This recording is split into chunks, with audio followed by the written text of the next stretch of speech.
ከመጻሕፍት ዓለም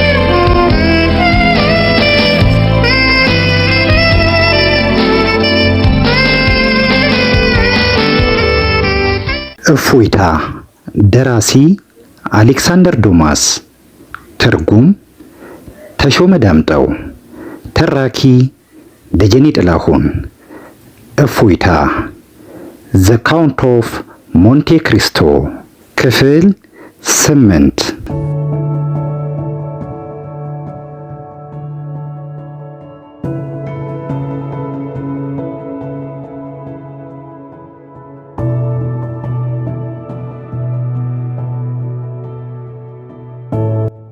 ሰማኸኝ ወይ?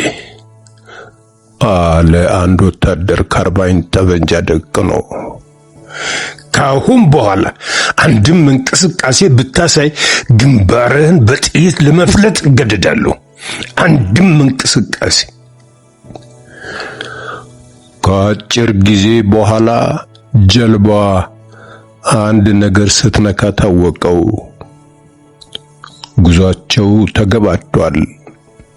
ከዚያም በኋላ በወታደሮቹ ግፊት ከጀልባዋ ወርዶ ወደ መሬት ደረሰ። ከእንግዲህ መታገል ዋጋ የለውም። ከነሱ እኩል መራመድ ቢሳነውም ኃይሉ ስለከዳው እንጂ የመቃወም ፍላጎት ኖሮት አልነበረም። ሰውነቱ ዝሎበት እንደሰከረ ሰው ያንገዳግደው ጀመረ። እግሩን እያነሳ ሲራመድና አንድ ክፍል ውስጥ ገብቶ በሩ ከጀርባው ሲዘጋ ሁሉ የሚታየው እንደ ህልም ከመሆኑ በስተቀር አይኑ ጥቅጥቅ ባለ ጭጋግ የተጋረደ ያህል ማየት ተስኖት ነበረ። በመጨረሻው ክንዱን የያዙ ሰዎች እንዲቆም አደረጉት። ጠባቂዎቹም የሚያመልጥበት መንገድ እንደሌለው ስለተረዱ ለቀቁት። ከ10 ደቂቃ ቆይታ በኋላ እስረኛውን ይዛችሁ ተከተሉኝ አለ አንድ ድምፅ።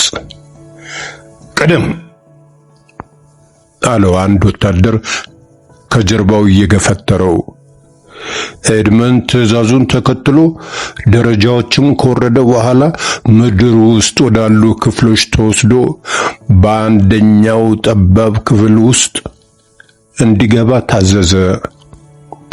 ቅንጣት ቀዳዳ ከሌለው የድንጋይ ካብ የተሰራችው ይህቺ ምክ የምትሸት ቤት ማንም የሚደፍራት አትመስልም።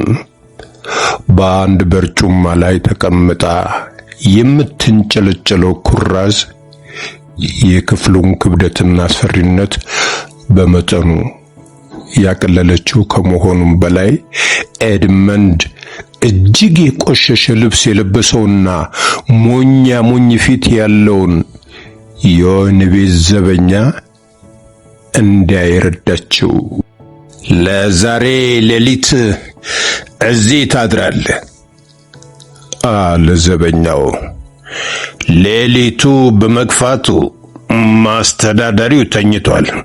ምናልባት ነገ ስላንተ የተጻፈው መመሪያ ካነበበ በኋላ ሌላ ክፍል እንዲሰጥ ያደርግ ይሆናል።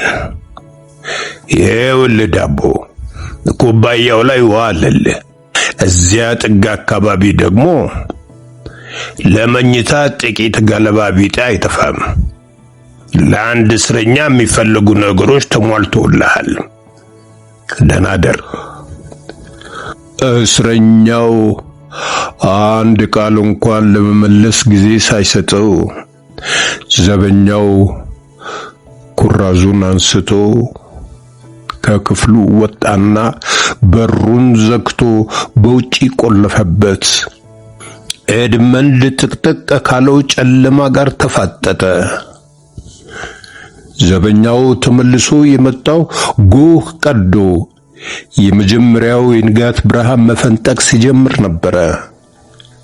ዘበኛው ኤድመንድ ከነበረበት ክፍል እንዲቆይ ትዕዛዝ ተቀብሏል። ኤድመንድ አልተንቀሳቀሰም። በመስማር የቸነከሩት ይመስል ማታ እንደገባ ከቆመበት ስፍራ ላይ ሳይንቀሳቀስ ነበር ሌሊቱን ያነጋው። በዚህም የተነሳ ላፍታ እንኳን እንቅልፍ አልዞረበትም። ዘበኛው ወደ ኤድመንድ ጠጋ አለ። ኤድመንድ ግን የሚያው አይመስልም። ጀርባው ላይ ቸብ አደረገው። ኤድመንድ ዞር ብሎ ራሱን በፍጥነት አነቃነቀ። እንቅልፍ አልተኛህም ሲል ጠየቀው ዘበኛው። እኔ እንጃ። አራበህም? ምን አውቃለሁ። ምን የሚያስፈልግ ነገር አለ?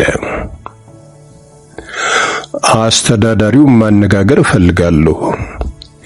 ያ እንኳን አይቻልም። ለምን?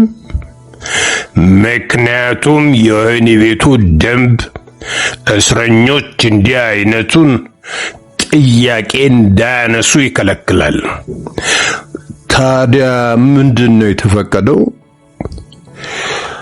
መክፈል ከቻልክ የተሻለ ምግብ፣ ከክፍል ወጣ ብለ ወዲያ ወዲህ መንቀሳቀስ፣ አንዳንዴም መጽሐፍትን ማንበብ። ማንበብም ሆነ መንቀሳቀስ አልፈልግም። ምግቡም ቢሆን ለኔ መጥፎ አይደለም። የምፈልገው አንድ ነገር ብቻ ነው፣ አስተዳዳሪውን ማነጋገር። ስማ አለ ዘበኛው፣ እንዲህ በማይቻል ነገር የምታጓራ ከሆነ በ2 ሳምንት ውስጥ ማበድህን እወቀው። እንደዚያ ነው እንዴ? ታዲያስ እብደት የሚጀምረው እንዲህ እያለ ነው። ለምሳሌ እዚህ ክፍል ውስጥ ታስሮ የነበረ አንድ ቄስ ነበረ። ገና ሲጀምረው በነፃ ከተለቀቀ ለአስተዳዳሪው 1,000,000 ፍራንክ እንደሚሰጥ ሲቀባዥር ሰነበትና ወዲያው ለየለት። እንዴት ለየለት ማለት? ጨለማ ክፍል ውስጥ ከተቱታ። የኔ ወንድም አለ ኤድመንድ፣ እኔ ቄስም እብድም አይደለሁም። 1,000,000 ፍራንክ ሰጣለሁ ብዬ አልዋሽህም። ግን ወደ ማርሴል ስትሄድ ሜርሲደስ ለተባለች ልጃገረድ ደብዳቤ ብታደርስልኝ 300 ፍራንክ ሰጣለሁ። ደብዳቤም ባይሆን 2-3 መስመር መልእክት።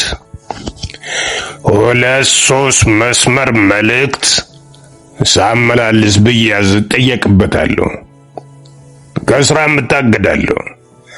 እዚህ ስፍራ ምግቡን ሳትቆጥር በወር 1,000 ፍራንክ መዛቅ የምችል ዲታ ነኝ። ገና ለገና 300 ፍራንክ አገኛለሁ ብዬ 1,000 ፍራንክ ማጣት አይቃጣኝም።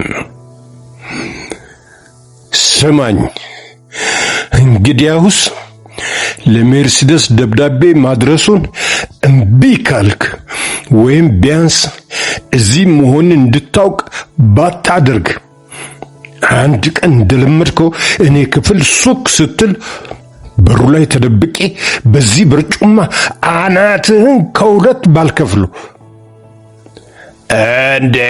እንዴ እስከዚህም ተዳርሰናል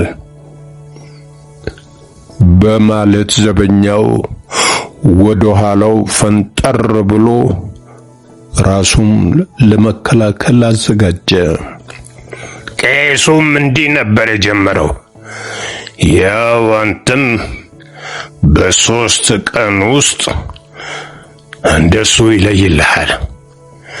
ቻቲፍ ውስጥ ጨለማ ቤቶች መኖራቸው እንዴት ገላግሎናል። ኤድመንድ በርጩማውን ብድግ አደረገ። ምን ቸገረኝ አለ ዘበኛው። እንዲህ ካሁኑ ጨርቅህን ከፍ ከፍ ማድረግ ከጀመርክ ለአስተዳዳሪው እናገራለሁ። ጥሩ አለ ኤድመንድ። ከዚያም በርጩማውን ወለሉ ላይ መልሶ ካስቀመጠ በኋላ እሱም ተቀምጦ አንገቱን ደፋ በማድረግ አይኖቹን እያጉረጠረጠ ያበደ ለመምሰል ሞከረ። አስተዳዳሪው መጥቶ እንዲያነጋግረው የሚያደርገው ጥረት ነበረ። ዘበኛው በርግጎ ከወጣ በኋላ በቅጽበት 4 ወታደሮችና አንድ 10 አለቃ አስከትሎ ተመለሰ። በአስተዳዳሪው ትዕዛዝ መሰረት አለ ዘበኛው፣ ይህንን እስረኛ ምድር ቤት ወዳለው ክፍል ይዛችሁልኝ ውረዱ። ወደ ጨለማ ቤቱ ሲል ጠየቀ 10 አለቃው። አዎ፣ እብዶች የሚታሰሩት ከእብዶች ጋር ነው። ነገር ገነተረ። 4ቱ ወታደሮች ኤድመንድን አፈፍ አድርገው ያዙት። ኤድመንድ ተስፋ በቆረጠው ሁኔታ ወታደሮችን ያለ ተቃውሞ ተከትሎ ወረደ። በመሬቱ ውስጥ 15 ደረጃዎችን እንደወረደ የአንድ ክፍል በር ተከፍቶለት ሲገባ አልተሳሳቱም አለ ለራሱ። እብዶች የሚታሰሩት ከእብዶች ጋር ነው። ንጉሥ ሉዊስ 18ኛ ፓሪስ ከተማ በሚገኘው ቤተ መንግስታቸው በተለይ በትንሿ የጥናት ክፍላቸው ውስጥ ምንጊዜም በማትለያቸውና አሁንም ከስደት ወደ ስልጣን ሲመለሱ ይዘዋት በመጡት ወንበራቸው ላይ ተቀምጠው አንድ እድሜው በግምት 50 ዓመት የሚሆን ግማሽ ጸጉሩን ሽበት የወረሰው ሰው የሚያደርግላቸውን ንግግር በግማሽ ልብ ያዳምጣሉ። ከንግግሩ ጠቃሚውን ነጥብም በማስታወሻቸው ላይ ለማስፈር ይሞክራሉ። ምንድን ነበር ያልከኝ? አሉ ንጉሡ። እስኪ አጠር አድርገህ ንገረኝ።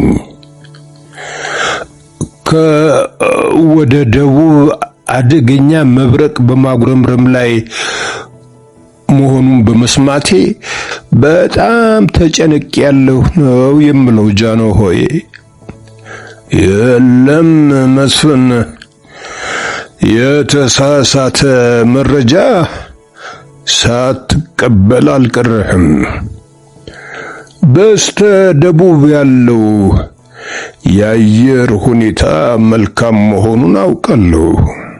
ንጉሡና እንግዳቸው የሚናገሩት ቁም ነገር ቢሆንም ቃላት አጣጣላቸው ግን እንደ ቀልድ ነበረ። ግርማዊነቱ የፈረንሳይ ሕዝብን መልካም አመለካከት ማጤኑ ተገቢ ሊሆን ይችላል። ነገር ግን እኔም አንድ የጣረሞት ሙከራ ሳይከጀልብን እንደማይቀር መፍራቴ ስህተት ነው አይደለም? ለመሆኑ በማን ነው ሙከራው የሚከጀለው? በአምባገነኑ ናፖሊዮን ወይም በጀሌዎቹ? አሉ ንጉሡ በታከተ ሁኔታ። ባዶ ጭንቀት ስራ አስፈታን እኮ።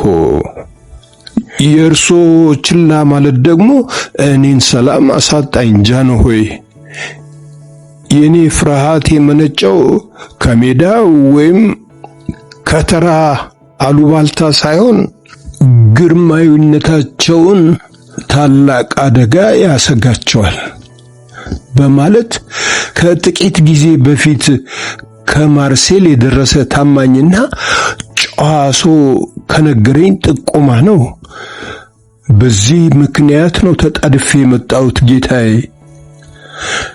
መሲ ቪልፎርት ቢያነጋግሩት እጅግ በጣም ጠቃሚ ይመስለኛል። ቪልፎርት ሲሉ ንጉሡ ስሙን ጫን አድርገው ደገሙት። ከጥቂት ጊዜ በፊት ከማርሴል መጣ የምትለኝ ሰው ቪልፎርት ነው? ለምን ስሙን ቀደም ብለህ አልነገርከኝም? ክቡርነቱ ስሙን የሚያውቁ ስላልመሰለኝ ነው። እንዴት ሆኖ? ቪልፎርት ጠንቃቃ፣ የተከበረ፣ ጨዋና ከሁሉም በላይ ተፍጨርጫሪ ሰው ነው። በዚያ ላይ አባቱን አጣርቼ አውቀዋለሁ። አባቱን? አዎ፣ ኖርቴርን በደንብ አውቀዋለሁ። ኖርቴር የናፖሊዮን ጀሌ? ቪልፎርት የኖርቴር ልጅ ነው እንዴ?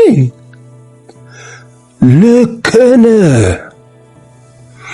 እና ግርማዊነቱ ይህን ጉድ እያወቀ የጠላቱ ልጅ የእርሶ መንግስት ያገለግላል? የእኔ ወዳጅ እንዴት አይገባህም? ቪልፎርት ተፍጨርጫሪ ሰው ነው እኮ እምልህ። ምኞቱን የሚያሳካለት ከሆነ ወላጅ አባቱን ጨምሮ ማንኛውንም ነገር መስዋዕት ያደርጋል። ታዲያ ባቅርቦ ይሻላል ጃንሆይ? አዎ፣ አሁኑኑ። መስፍኑ በፍጥነት ከክፍሉ ወጥቶ አፍታ ከቆየ በኋላ ከቪልፎርት ጋር ተመለሰ።